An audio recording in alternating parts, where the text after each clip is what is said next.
Assalamualaikum warahmatullahi wabarakatuh. Perkenalkan, nama saya Lili Putri Utami, NIM 2419041.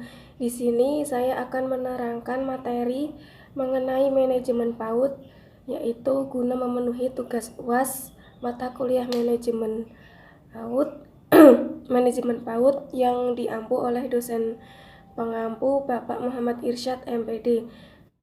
Yang pertama yaitu tentang manajemen penyelenggaraan PAUD. Mengapa perlu adanya manajemen penyelenggaraan PAUD? Dari manajemen sendiri mempunyai tujuan, yaitu mencapai tujuan sebuah organisasi atau lembaga dengan cara yang efisien dan efektif dalam segala aspeknya. Nah, sedangkan tujuan dari pendirian PAUD sendiri yaitu sebuah lembaga PAUD berusaha mengefisienkan dengan cara meminimalisasikan biaya pengeluaran, tetapi dengan hasil yang optimal, dan mengefektifkan dengan cara mengambil langkah-langkah yang tepat dalam mengambil sebuah keputusan sehingga tujuan lembaga PAUD tersendiri dapat tercapai. Nah, sebelum mendirikan sebuah lembaga PAUD, pastinya terdapat syarat-syarat tertentu yang harus dipenuhi, yaitu diantaranya syarat-syarat tersebut adalah yang pertama kurikulum. Mengapa yang pertama harus ada kurikulum? Karena kurikulum itu berfungsi untuk mengatur proses penyelenggaraan dan proses pendidikan. Selain itu, kurikulum juga dapat dijadikan acuan dalam menyusun lampiran dan dalam penyusunan proposal PAUD. Yang kedua ada syarat yaitu peserta didik. Yang ketiga ada tenaga pendidikan. Yang keempat ada sarana dan prasarana, dan yang kelima ada administrasi. Nah, dari beberapa syarat tersebut harus dipenuhi dalam mendirikan sebuah lembaga PAUD karena sebagai modal utama dalam mendirikan sebuah lembaga PAUD. Sebelum itu juga terdapat mekanisme pendirian lembaga PAUD, dan mekanisme tersebut harus memenuhi berkas-berkas, yaitu diantaranya terdapat berkas surat domisili. Yang kedua, program kerja PAUD selama 1 tahun pelajaran. Yang ketiga, surat persetujuan masyarakat setempat melalui pengantar ketua RT maupun RW. Yang keempat, surat rekomendasi dari kepala dusun atau lurah. Yang kelima, ada rekomendasi dinas pendidikan kecamatan. Yang keenam, rekomendasi camat dari dinas kecamatan setempat. Dan yang ketujuh, terdapat akta yayasan penyelenggara. Nah, semua berkas tersebut harus dilampirkan dalam proposal pendirian PAUD. Kemudian proposal itu dikirim sesuai dengan tujuan yang telah tertera. Misalnya kepala sekolah dan kepala dinas pendidikan kabupaten atau kota pendirian lembaga PAUD tersebut. Nah, ketika sudah mendirikan sebuah lembaga PAUD, tentunya ada struktur kelembagaannya, yaitu biasanya struktur kelembagaan PAUD tersebut menyesuaikan sesuai kebutuhan dan keluasan maupun jangkauan kerja dari yayasan penyelenggara. Biasanya struktur kelembagaan PAUD tersebut yang secara sederhana terdiri dari ketua, sekretaris, bendahara, dan diikuti oleh pelaksana operasional PAUD yang terdiri dari kepala PAUD, dewan guru, staf administrasi, dan persatuan orang tua dan murid. Pada bab kedua ini saya akan menerangkan tentang memahami dan mendeskripsikan manajemen penyelenggaraan PAUD. Dari bab 1 telah dijelaskan mengenai manajemen penyelenggaraan PAUD sendiri, dan di bab 2 ini secara lebih rinci akan menerangkan tentang bagaimana manajemen penyelenggaraan PAUD itu sendiri. Dari manajemen penyelenggaraan PAUD itu salah satunya terdapat manajemen kurikulum PAUD. Apa sih manajemen kurikulum PAUD itu? Manajemen kurikulum PAUD merupakan sistem pengolahan atau penataan terhadap kurikulum secara kooperatif, sistematif yang dijadikan acuan oleh lembaga pendidikan dalam rangka mewujudkan ketercapaian tujuan kurikulum atau tujuan pendidikan. Nah, tujuan manajemen kurikulum PAUD tersebut diantaranya tercapainya pembelajaran yang memfokuskan terhadap peningkatan mutu KBM. Yang kedua, pengembangan SDM melalui acuan-acuan secara optimal. Yang ketiga, tercapainya visi dan misi pendidikan nasional. Dan yang keempat, meningkatkan kualitas kegiatan belajar mengajar di suatu pendidikan tertentu. Nah, di dalam lembaga PAUD sendiri menerapkan manajemen kurikulum PAUD 2013 atau kurikulum Kurtilas. Apa sih Kurtilas PAUD? Kurtilas itu merupakan kurikulum yang bertujuan untuk mendorong perkembangan peserta didik secara optimal sehingga memberi dasar untuk menjadi manusia Indonesia yang memiliki kemampuan hidup sebagai pribadi dan warga negara yang beriman, produktif, inovatif, dan efektif, serta mampu berkontribusi pada kehidupan masyarakat, berbangsa, bernegara, dan dalam peradaban dunia. Nah, kurikulum 2013 dalam PAUD itu terdiri atas kerangka dasar kurikulum, yang kedua terdapat struktur kurikulum, yang ketiga pedoman deteksi dini tumbuh kembang anak, yang keempat pedoman pengembangan kurikulum tingkat satuan pendidikan, yang kelima pedoman pembelajaran, yang keenam pedoman penilaian. Nah, dari kurikulum 2013 itu juga tentunya memiliki perbedaan antara kurikulum yang lama dengan kurikulum 2013 saat ini. Nah, apa sih perbedaannya dari antara kurikulum yang dulu dengan kurikulum 2013 sekarang ini? Kalau kurikulum 2013 itu memiliki karakteristik tersendiri, yaitu diantaranya karakter itu satu, mengupayakan keseimbangan antara pengembangan sikap, pengetahuan, dan keterampilan sesuai dengan tahapan perkembangan anak. Karakteristik yang kedua yaitu menjadikan satuan PAUD sebagai bagian dari masyarakat yang memberikan pengalaman belajar secara terencana, di mana peserta didik menerapkan apa yang dipelajari di sekolah PAUD ke masyarakat dan memanfaatkan masyarakat sebagai sumber belajar. Yang ketiga yaitu mengembangkan sikap, pengetahuan, dan keterampilan pada anak yang dilakukan dengan kegiatan belajar melalui bermain. Yang keempat yaitu memberikan waktu yang cukup leluasa untuk mengembangkan berbagai sikap, pengetahuan, dan keterampilan. Dan yang kelima, mengembangkan rencana program pengembangan untuk mencapai standar kesiapan belajar anak melalui pencapaian kompetensi inti yang dirinci oleh lanjut dalam kompetensi dasar dan indikator perkembangan. Kemudian yang keenam, penerapan pendekatan saintifik yang diintegrasikan dengan kegiatan belajar mengajar. Yang ketujuh, memanfaatkan masyarakat sebagai sumber belajar. Dan yang terakhir, penerapan penilaian otentik secara tepat. Nah, kemudian pada bab 3 saya akan menjelaskan tentang manajemen pengelolaan pembelajaran PAUD. Mengapa sih anak usia dini itu perlu dilakukan pembelajaran? Karena pembelajaran pada anak usia dini sangat potensial untuk segera dilakukan sejak sedini mungkin. Karena apa?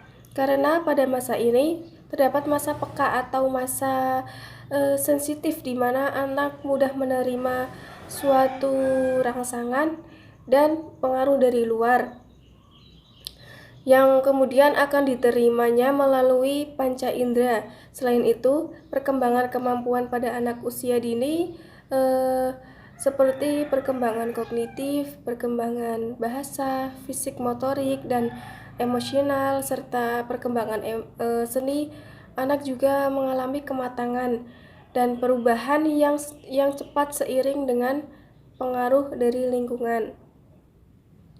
Sebelum membahas mengenai pembelajaran PAUD lebih lanjut, sebelumnya dalam pembelajaran itu tersendiri terdapat beberapa prinsip pembelajaran, yaitu diantaranya prinsip interaktif. Apa sih interaktif itu? Interaktif merupakan bahwa mengajar itu bukan hanya sekedar menyampaikan pengetahuan dari pendidik ke peserta didik, namun mengajar dianggap sebagai proses mengatur lingkungan yang dapat merangsang anak didik untuk dapat belajar. Nah, dengan cara tersebut kemudian akan memungkinkan kemauan anak didik akan berkembang baik secara mental, spiritual, intelektual, sosial, secara asosial dan emosional maupun fisik. Nah, prinsip yang kedua ada inspiratif. Inspiratif merupakan proses pembelajaran pendidik harus membuka berbagai peluang agar anak didik dapat melakukan sesuatu sesuai yang terkait dengan materi pembelajaran. Nah, proses pembelajaran dikatakan sebagai proses yang inspiratif, yaitu jika proses pembelajaran memungkinkan anak didik untuk mencoba dan melakukan sesuatu. Kemudian prinsip yang ketiga yaitu menyenangkan. Nah, di dalam lembaga PAUD itu kan pastinya belajar sesuai keinginan anak, yaitu pembelajaran dilakukan dengan rasa yang menyenangkan. Pastinya anak akan semangat mengikuti pembelajaran pada hari itu dan bersama guru itu tentunya. Nah,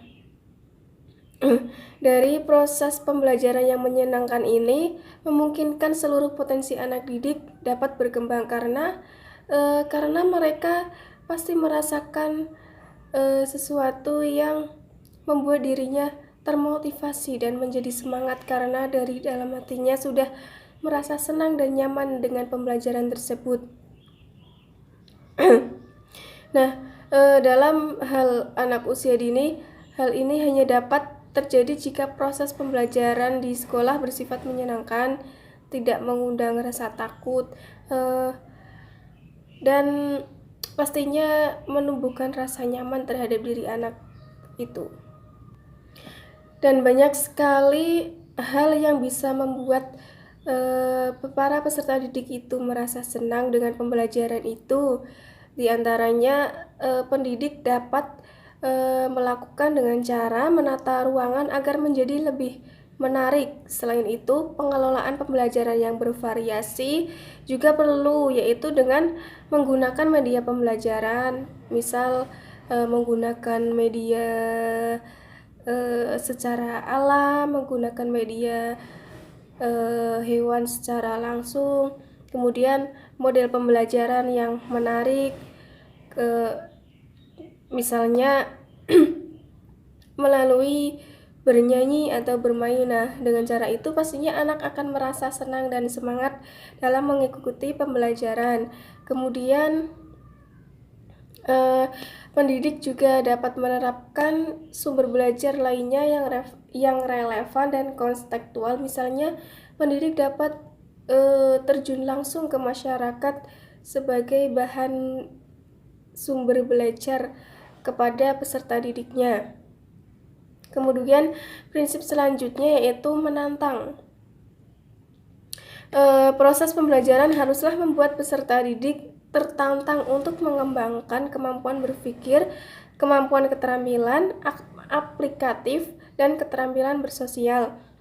Nah, kemampuan tersebut dapat ditumbuhkan dengan cara mengembangkan rasa ingin tahu dengan kegiatan mencoba-coba. Misalnya, anak diajak untuk mencoba sesuatu hal yang belum pernah anak itu melakukannya. Kemudian berpikir secara intuitif dan analitis. Kemudian prinsip yang terakhir ada motivasi. Apa sih motivasi kepada anak itu? Motivasi adalah daya dorong yang memungkinkan peserta didik untuk bertindak atau melakukan sesuatu. Nah, pendidik sangat berperan penting dalam menumbuhkan motivasi belajar anak ketika di sekolah dengan jalan menunjukkan pentingnya pengalaman dan materi pembelajaran bagi kehidupan sosial peserta didik. Dalam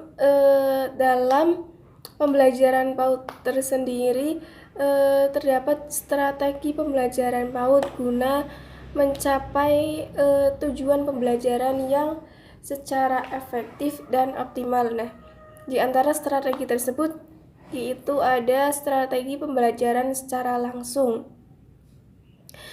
Strategi pembelajaran secara langsung ini merupakan pembelajaran yang berpusat pada guru.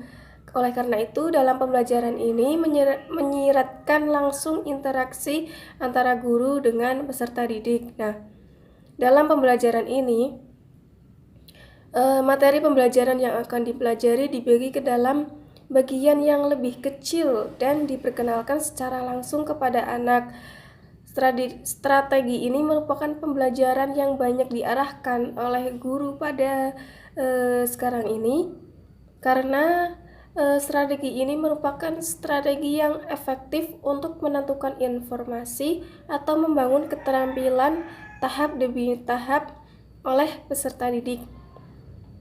Kemudian yang kedua ada strategi pembelajaran tidak langsung.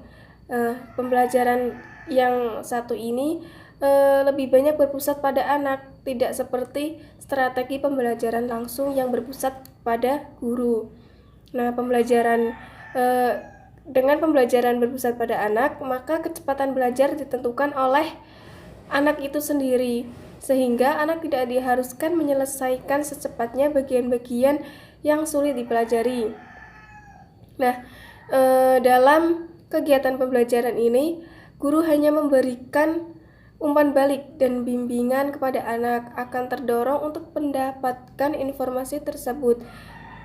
Nah, pastinya dalam hal ini, anak memiliki ruang gerak yang lebih luas dan lebih bebas untuk menyelidiki berbagai kemungkinan dalam memberikan jawaban. Pada bab keempat ini, saya akan menjelaskan tentang manajemen peserta didik. Nah, mengapa sih perlu dilakukan sebuah manajemen peserta didik? Manajemen peserta didik itu bertujuan untuk mengatur kegiatan-kegiatan peserta didik agar kegiatan-kegiatan tersebut dapat berjalan dengan efektif dan menunjang proses belajar mengajar di sekolah. Kemudian, manajemen peserta didik mencakup atau memiliki pendekatan tersendiri, yaitu diantaranya yang pertama terdapat pendekatan kuantitatif atau biasa disebut dengan the quantitative approach. Nah, pendekatan ini lebih menitik beratkan pada segi-segi administratif dan birokratik pada lembaga pendidikan. Dari pendekatan tersebut, peserta didik diharapkan banyak memenuhi tuntutan-tuntutan dan harapan-harapan lembaga pendidikan di tempat peserta didik tersebut di sekolah di tempat peserta didik tersebut bersekolah ataupun melakukan kegiatan belajar mengajar. Nah, apa sih asumsi dari pendekatan kuantitatif ini? Asumsi dari pendekatan kuantitatif ini adalah bahwa peserta didik akan dapat matang dan mencapai keinginannya, manakala dapat memenuhi aturan-aturan, tugas-tugas, dan harapan-harapan yang diminta oleh lembaga pendidikannya. Nah, wujud dari pendekatan ini yaitu dalam manajemen peserta didik secara operasional. Kemudian yang kedua, terdapat pendekatan kualitatif. Nah, kebalikan dari pendekatan kuantitatif, pendekatan kualitatif ini lebih memberikan perhatian kepada kesejahteraan peserta didik. Jika pada pendekatan kuantitatif lebih diarahkan agar peserta didik senang, namun asumsi dari pendekatan kualitatif ini sendiri yaitu jika peserta didik senang dan sejahtera, maka mereka dapat belajar dengan baik serta senang untuk mengembangkan diri mereka sendiri di lembaga pendidikan seperti sekolah. Bab kelima ini saya akan menerangkan mengenai manajemen penilaian PAUD. Nah, apa sih tujuan dari manajemen penilaian PAUD itu sendiri? Manajemen penilaian PAUD itu mempunyai tujuan yaitu diantaranya untuk merencanakan pembelajaran individual dan kelompok agar dapat berkomunikasi dengan orang tua. Kemudian yang kedua ada mengidentifikasi anak yang memerlukan bantuan atau layanan khusus. Kemudian yang ketiga mengevaluasi apakah tujuan pendidikan sudah tercapai ataukah belum. Kemudian dalam manajemen penilaian PAUD ini terdapat beberapa model penilaian PAUD menurut kurikulum 2013, yaitu diantaranya yang pertama ada observasi atau pengamatan. Nah, observasi ini dapat dilakukan dengan cara mengamati berbagai perilaku atau perubahan yang terjadi pada anak selama kurun waktu tertentu. Kemudian agar observasi dapat terarah, guru dapat menggunakan instrumen observasi dengan tetap mengacu pada indikator pencapaian perkembangan anak. Kemudian yang kedua ada pencatatan. Nah, pencatatan ini terdiri dari catatan harian, catatan anekdot, kemudian ada catatan karya anak. Nah, itu terdapat hanya 3 catatan saja. Kemudian yang ketiga ada model penilaian pengolahan hasil belajar.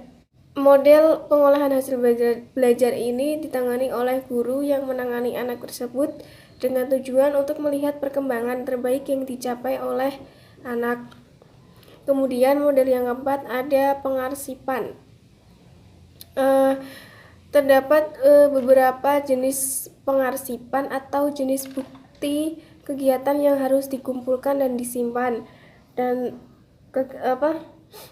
bentuk pengarsipan tersebut ada 3 portofolio, yaitu yang pertama portofolio pribadi, kemudian ada portofolio belajar, kemudian ada portofolio turunan. Dan model yang kelima ada pelaporan hasil penilaian.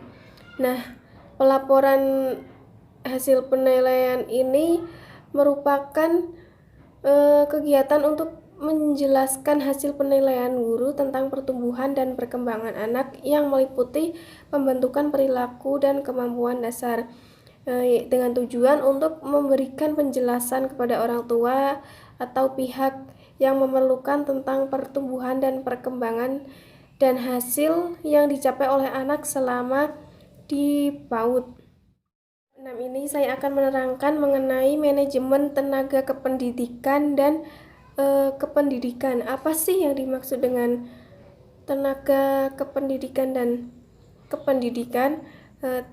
Manajemen tenaga pendidikan dan kependidikan adalah aktivitas yang harus dilakukan mulai dari tenaga pendidik dan kependidikan itu masuk ke dalam organisasi pendidikan sampai akhirnya berhenti melalui sebuah proses, yaitu seleksi, penempatan, penghargaan, pendidikan, dan latihan pengembangan, serta pemberhentian. Kemudian dalam manajemen tenaga pendidik dan kependidikan ini memiliki beberapa unsur, diantaranya yang pertama yaitu manusia atau man. Nah, manusia ini berperan sebagai manpower dalam organisasi atau perusahaan dan diperlukan untuk memimpin, menggerakkan karyawan atau bawahan, serta memberikan tenaga dan pikiran untuk kemajuan sebuah lembaga. Kemudian yang kedua ada material atau barang. Kemudian yang ketiga ada machine atau mesin. Dan yang keempat ada money atau uang. Dan yang kelima ada metode atau metode. Kemudian yang keenam ada pasar atau market. Kemudian yang terakhir ada waktu atau minute. Kemudian tujuan dan manfaat manajemen tenaga pendidikan dan kependidikan itu diantaranya terwujudnya suasana belajar dan proses pembelajaran yang aktif, inovatif, kreatif, dan menyenangkan. Kemudian terciptanya peserta didik yang memiliki keaktivitasan dalam mengembangkan potensi dirinya untuk memiliki kekuatan spiritual, keagamaan, pengendalian diri, kepribadian, serta kecerdasan maupun akhlak mulia yang diperlukan dirinya di masyarakat, bangsa, ataupun negara. Kemudian yang ketiga ada terpenuhinya salah satu dari 4 kompetensi tenaga pendidik dan kependidikan, yaitu sebagai pendidik dan tenaga kependidikan sebagai manajer. Kemudian tercapainya tujuan pendidikan secara efektif dan efisien. Dan yang terakhir, terbekalinya tenaga kependidikan dengan teori tentang proses dan tugas administrasi pendidikan. Nah, manajemen tenaga pendidikan dan kependidikan ini memiliki beberapa ruang lingkup, diantaranya pengadaan tenaga kependidikan. Pengadaan ini dilaksanakan atau dapat diadakan secara intern atau memanfaatkan tenaga yang sudah ada atau tersedia dari lembaga lain. Kemudian yang kedua ada pembinaan tenaga kependidikan, yaitu pembinaan tenaga kependidikan ini dilaksanakan dengan pengelolaan yang baik dari seorang pemimpin, dan salah satu tugas ataupun kewajiban pemimpin adalah mengelola sumber daya manusia di sekolah. Kemudian yang ketiga ada pengembangan tenaga kependidikan. Nah, pengembangan ini dapat membantu tenaga kependidikan agar mampu menjalankan tanggung jawabnya di masa depan. Kemudian tujuan dari pengembangan tenaga kependidikan ini yaitu untuk menambah pengetahuan, menambah keterampilan, serta mengubah sikap. Kemudian yang keempat ada kesejahteraan tenaga kependidikan. Pastinya tenaga kependidikan mempunyai hak sejahtera karena mereka merupakan seseorang yang memperjuangkan pendidikan di Indonesia ini. Nah, kesejahteraan tersebut berupa kesejahteraan material, misalkan peningkatan penghasilan pegawai, kemudian peningkatan tabungan asuransi pegawai negeri, atau misalkan ada koperasi. Kemudian kesejahteraan rohani, yaitu misalnya memberikan rasa aman dan tentram, rasa diterima dan diakui. Kemudian mengaktualisasi diri. Keempat, jaminan kesehatan. Dan kelima, jaminan hari tua. Bab ketujuh ini saya akan menerangkan mengenai manajemen sarana dan prasarana. Sarana dan prasarana merupakan perlengkapan dalam penyelenggaraan dan pengelolaan kegiatan pendidikan, pengasuhan, dan perlindungan anak usia dini. Nah, sedangkan manajemen sarana dan prasarana ini juga mempunyai beberapa syarat, dan syarat-syarat sarana dan prasarana tersebut sesuai dengan kebutuhan masing-masing lembaga. Misalkan antara sarana dan prasarana TK itu berbeda dengan sarana dan prasarana PAUD maupun sebaliknya. Kemudian sarana dan prasarana pembelajaran itu terbagi menjadi dua, yaitu sarana prasarana pembelajaran indoor dan sarana dan prasarana pembelajaran outdoor. Tentunya pada jenis permainannya sendiri itu berbeda antara pembelajaran indoor dan outdoor. Di sini kalau misalkan yang indoor itu terdapat jenis alat permainan, misalkan balok dengan berbagai ukuran, maupun balok yang terbuat dari gabus, maupun permainan yang lainnya yang bisa dimainkan secara indoor. Kemudian yang kedua ada sarana dan prasarana outdoor. Sarana dan prasarana outdoor ini tentunya berbeda dengan yang indoor. Nah, sarana dan prasarana outdoor ini merupakan sarana dan prasarana yang berada di luar sekolahan. Misalkan anak dapat belajar atau bermain dengan memanfaatkan jenis permainan outdoor. Misalkan permainannya itu berupa perosotan maupun ayunan, atau juga bisa jungkat-jungkit dan jenis permainan yang lainnya yang bisa dimainkan di luar ruangan. Pada bab ke-8 ini saya akan menerangkan tentang manajemen desain. Manajemen desain lingkungan PAUD adalah penataan tempat, tampilan indoor maupun outdoor PAUD, dan walaupun kegiatan mendesain penampilan indoor maupun outdoor PAUD bukan keahlian guru, tetapi setidaknya guru PAUD dapat mengenali karakter desain PAUD yang sesuai dengan dunia fantasi anak, karena dunia fantasi anak berpengaruh besar terhadap perkembangan kognisi, sosial, emosional, bahasa, dan perkembangan lainnya sang anak. Nah, dalam manajemen desain ini terdapat prinsip-prinsip pengelolaan lingkungan PAUD, dan prinsip-prinsip tersebut diantaranya prinsip merefleksikan selera anak. Kenapa harus ada prinsip ini? Karena lingkungan belajar anak itu harus menarik bagi anak, dan agar menarik maka dalam penyediaannya dan pengemasan lingkungan ini harus dipertimbangkan menurut karakteristik perasaan, minat, dan dinamika belajar anak. Kemudian prinsip yang kedua ada berorientasi pada optimalisasi perkembangan dan belajar. Nah, prinsip ini mengandung arti bahwa perkembangan dan hasil belajar yang diharapkan dapat dicapai terbaik dan bermakna bagi kehidupan anak.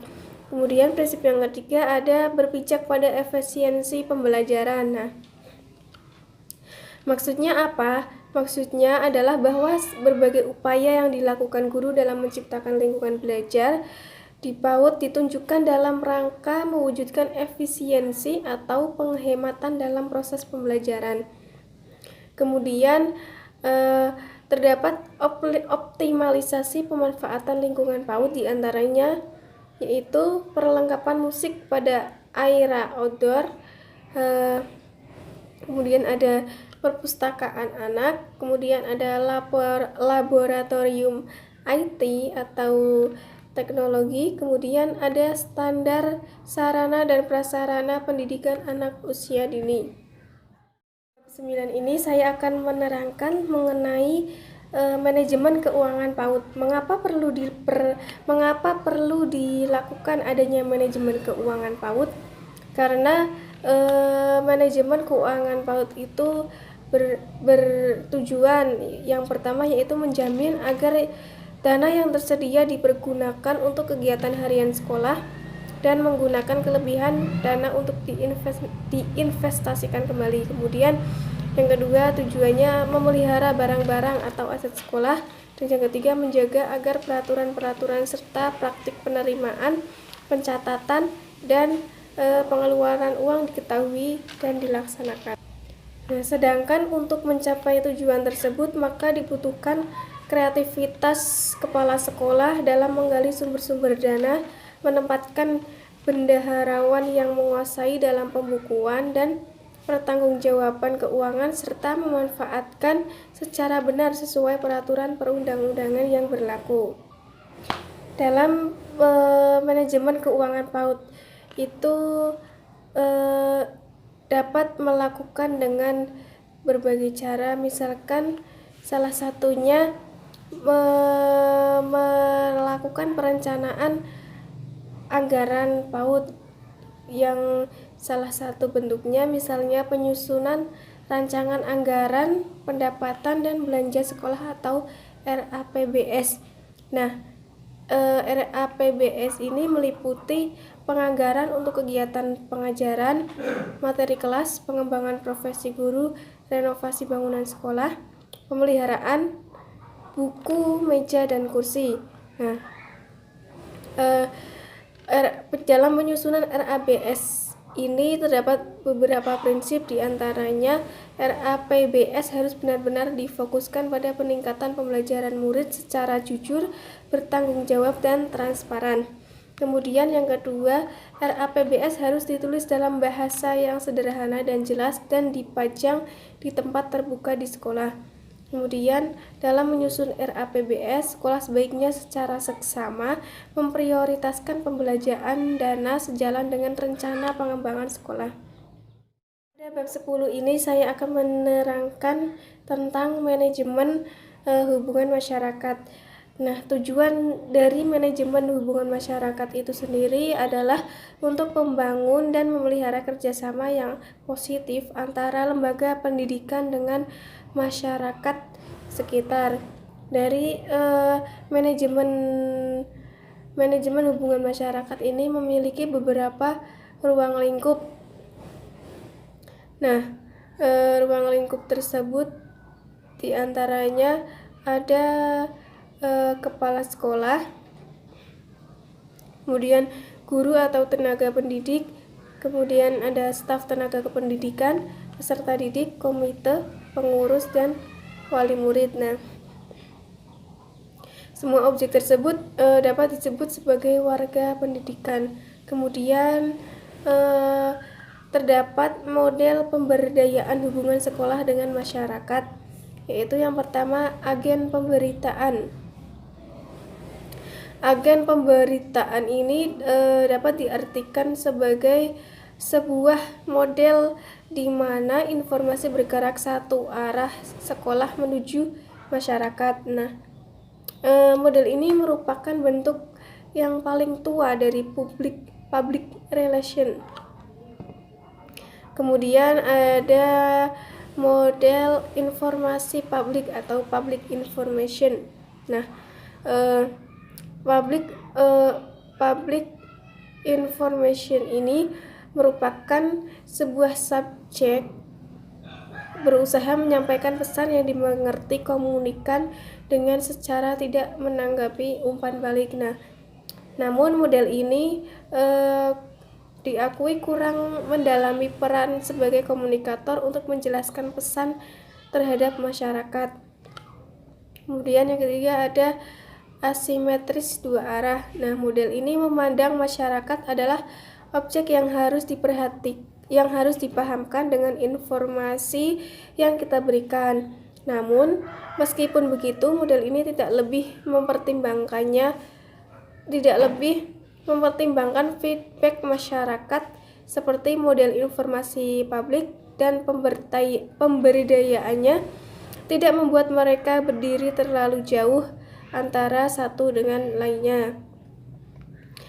Akan tetapi model simetris dua arah ini lebih menarik karena untuk menyesuaikan diri dengan sekolah, bukan sekolah yang menyesuaikan dengan masyarakat.